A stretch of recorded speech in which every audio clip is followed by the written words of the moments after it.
Agora a gente vai fazer uma pequena digressão matemática. Nós vamos dar uma olhadinha na regra de Leibniz, vamos utilizá-la para calcular algumas integrais e depois vamos olhar integrais gaussianas, beleza? Bom, considere a função f de x e y, e ela é integrada em y, entre os limites que dependem de x. Então é uma coisa desse tipo aqui, ó. Perdão. Eu estou em uma função f de x e y, que é integrada em y, entre a de x e b de x. E eu quero derivar. Como ela vai ser uma função de x, eu posso derivá-la em relação a x. Tá? Quem me dá a derivada dessa função é a regrinha de Leibniz, que vai me dar f de x, b de x, no y toma o valor b de x, vezes a derivada de b em relação a x, menos f de x, a de x, ou seja, o y tomando o limite inferior a de x vezes a derivada de a de x, mais a integral de a de x até b de x da derivada parcial em relação a x de f de xy dy. Esse último termo vai ser o termo mais importante para a gente, porque nós vamos considerar apenas casos em que o a e o b não dependem de x. Então as derivadas são nulas e os dois primeiros termos se anulam. Tá? Por exemplo, a mecânica quântica, tem hora que você quer mostrar que a função de onda permanece normalizada se ela é normalizada em t igual a zero, ou seja, você toma a derivada total em relação ao tempo da integral de menos infinito a mais infinito de π quadrado de x dx. Tá? Aí você passa a derivada total com uma derivada parcial para dentro. Por que você pode fazer isso? Porque você está usando a regrinha de Leibniz, com os limites inferior e superior, né, mais e menos infinito, independentes da variável independente aqui no caso, por isso não preciso derivar em relação a elas. E nós vamos ver algumas aplicações mais diretas dessa regrinha. Por exemplo, imagine que você quer integrar e elevado a menos lambda x vezes x elevado a n dx, de 0 a infinito. A primeira ideia é fazer isso aqui por partes, né? Dá para integrar por partes. Mas tem outras formas, tem uma outra forma um pouco mais simples se você tiver n muito grande, né? Por exemplo, você considere a função, como a gente sabe que essa integral vai ser uma função de lambda, né? Você está integrando em x, mas ela depende de lambda. Quando você terminar de integrar em x, vai sobrar uma dependência em lambda. Então vai ficar, vamos definir aqui o nosso i0, como sendo elevado a menos lambda x dx integral de 0 a mais infinito. Beleza? Essa integral a gente sabe fazer, ela é simples e vai dar 1 sobre lambda. Bom, e para que a gente quer saber isso? Porque eu vou considerar o in com e elevado a menos lambda x vezes x elevado a n. E qual é a relação entre o in e o i0? É isso que a gente vai ver agora. Eu posso escrever o in como sendo a enésima derivada parcial em relação a lambda, com menos 1 elevado a n aqui. Tá? Se eu fizer isso, eu posso usar a regrinha de Leibniz e com isso escrever que a minha derivada parcial eu posso sacar fora da integral e vai ficar a derivada em relação a lambda dn de lambda n, tá? Da nossa integral de 0 a infinito de elevado a menos lambda x dx, que a gente sabe quem é, que nós já calculamos, é o nosso i0 de lambda, que é 1 sobre lambda.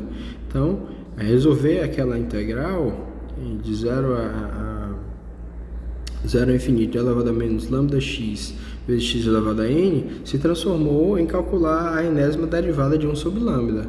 Tá? Se você fizer essa derivada aí, você vai obter menos 1 elevado a n vezes n fatorial sobre lambda elevado a n mais 1. Só que menos 1 elevado a n ao quadrado é menos 1 elevado a 2n, é simplesmente 1. Tá? E aí fica simplesmente n fatorial dividido por lambda elevado a n mais 1. É isso aí. Vamos agora dar uma estudadinha sobre integrais gaussianas. Bom, a integral gaussiana é a integral de menos infinito a mais infinito de dx elevado a menos lambda x ao quadrado, certo? Ela não pode ser calculada por meios elementares, mas o quadrado dela, pode. Então eu vou pegar a minha integral i e multiplicar por ela mesma. Mas quando eu estiver multiplicando por ela mesma, eu não posso usar a mesma variável de integração. Eu tenho que usar uma variável de integração diferente para não haver confusão. Tá? Então, i ao quadrado fica a integral de menos infinito a mais infinito de dx, e elevado a menos lambda x ao quadrado, vezes a integral de menos infinito a mais infinito de dy, e elevado a menos lambda y ao quadrado. Ora, mas se essas duas integrais convergem, eu posso passar o elevado a menos lambda x para dentro da integral em y e escrever a integral de menos infinito a mais infinito, tanto em dx quanto em dy, de e elevado a menos lambda x ao quadrado mais y ao quadrado. Beleza? E se eu posso fazer isso, eu posso também transformar em coordenadas polares. Né? Em vez de integrar em x e y, eu integro em rθ. Lembrando que a integral em r vai de 0 a infinito, enquanto que a integral de θ vai de 0 a 2π. Certo? Fazendo isso, a gente pode simplificar as coisas se a gente fizer uma transformação de variáveis. Transformar o u em menos lambda r ao quadrado, de forma que du fica menos 2 lambda r dr. Aí a gente transforma a nossa integral e consegue fazer, e por meios elementares nós conseguimos obter o valor de i ao quadrado. Tá? E o i é a raiz disso. Então o nosso i dá raiz de π sobre lambda. Beleza, mas pode ser que a gente não queira fazer integrais que sejam do tipo elevado a menos lambda x ao quadrado vezes x elevado a n, de menos a mais infinito. Tá? Tá parecido com as integrais que a gente fez anteriormente, só que agora o x está ao quadrado. Beleza? Se o n for ímpar, é fácil, dá zero, porque é a integral de uma função ímpar no intervalo simétrico.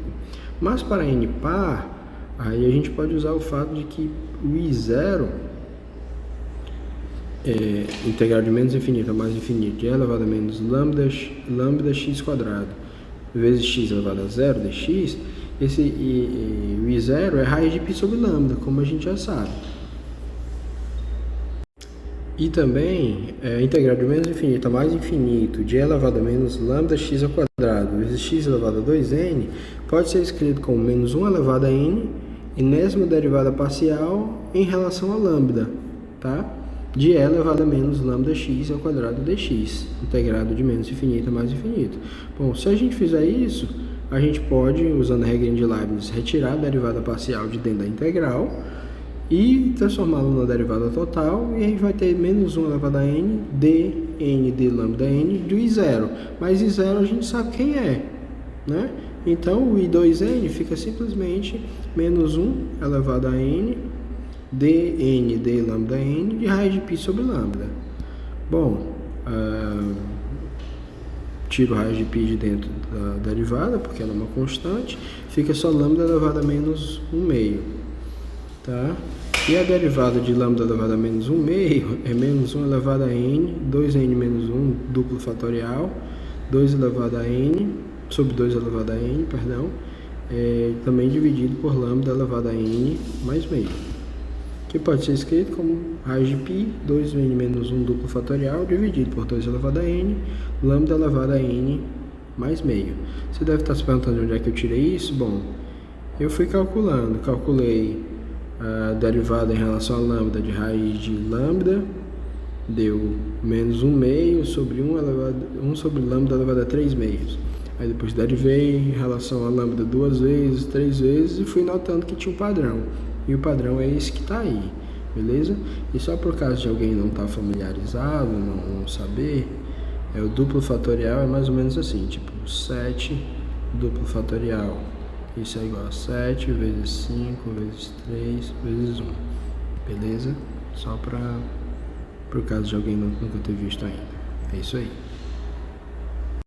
Pois é, legal, né? Usar a regra de Leibniz para calcular essas integrais. Se você gostou, não esquece de curtir, comentar, compartilhar e se inscrever no canal, tá bom? Dá essa forcinha aí pra gente. Valeu!